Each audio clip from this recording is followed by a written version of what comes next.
Chers amis qui êtes passionnés par les plantes, les jardins, le jardinage, la botanique, vous êtes bien tombés sur News Jardin TV puisque c'est une chaîne 100% jardin et nature. Et aujourd'hui, j'ai le plaisir de vous présenter ce nouveau numéro de la petite émission Le Quotidien du Jardin qui non seulement vous est spécialement réservé, mais surtout aussi aux membres de News Jardin TV, le club, qui vont pouvoir la consulter en permanence. Le principe de cette émission consiste à ce que je réponde à l'une de vos très nombreuses questions que vous nous posez soit sur le site www.newsjardintv.com, soit sur la page YouTube de la chaîne News Jardin TV, soit aussi, si vous devez nous envoyer des photos, ce que je vous conseille dès que vous avez vraiment un problème particulier, notamment de parasites ou de plantes à identifier, sur un mail contact@newsjardintv.com. Aujourd'hui, on répond à la question de Néné, qui nous dit « Les feuilles de mon cycas jaunissent, cela m'inquiète. Est-ce grave et avez-vous un traitement à me conseiller ?» Et il a envoyé une photo de son cycas qui, effectivement, présente vraiment des jaunissements inquiétants.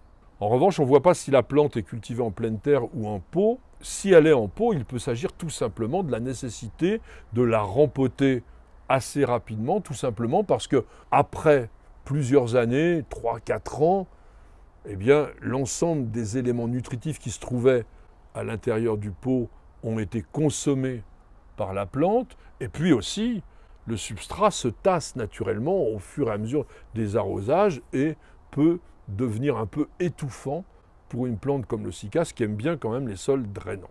On voit très souvent sur ces plantes en pot des carences en potassium et en magnésium.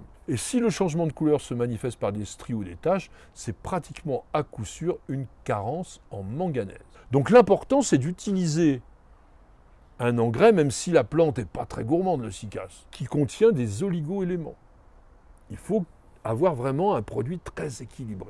Par exemple, ne mettez pas simplement du sang desséché, où vous auriez que de l'azote. Une chose importante aussi, le cycas peut manquer de fer, et à ce moment-là, vous faire une chlorose, si vous l'arrosez régulièrement avec de l'eau très calcaire, et aussi si vous ne donnez pas un engrais qui est riche en fer et en fer chélaté, le chélate de fer étant facilement assimilé par la plante. Bien évidemment, dès que la plante reprend des couleurs, vous éliminez tout simplement les feuilles qui ont jauni parce qu'elles ne redeviendront jamais totalement vertes. Sachez qu'à l'inverse, un excès d'engrais peut donner exactement les mêmes symptômes. Parce qu'une concentration excessive de sels minéraux provoque une sorte d'indigestion chez la plante qui réagit en jaunissant. Lorsque vous avez un excès d'engrais, il y a souvent un enroulement du feuillage suivi d'un brunissement.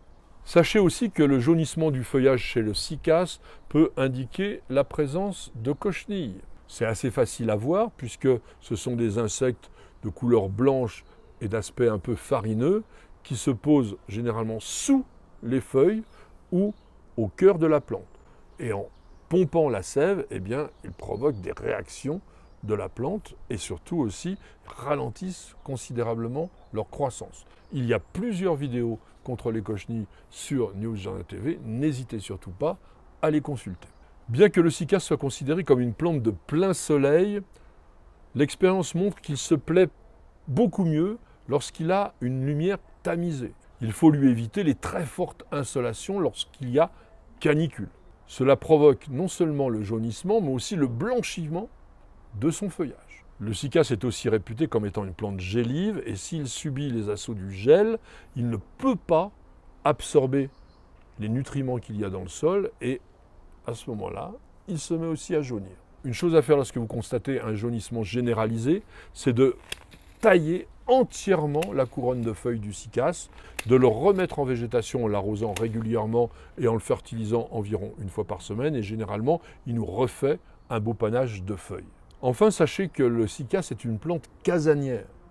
Si vous le déplacez brusquement d'un endroit à l'autre, tout simplement parce que vous le trouvez plus intéressant à tel endroit, eh bien la plante peut aussi réagir en jaunissant. Je l'ai déjà un peu évoqué précédemment, mais je vous rappelle, le cycas c'est une plante plutôt de zone sèche, et même s'il faut l'arroser pendant la saison de végétation, ne dépassez jamais un arrosage par semaine.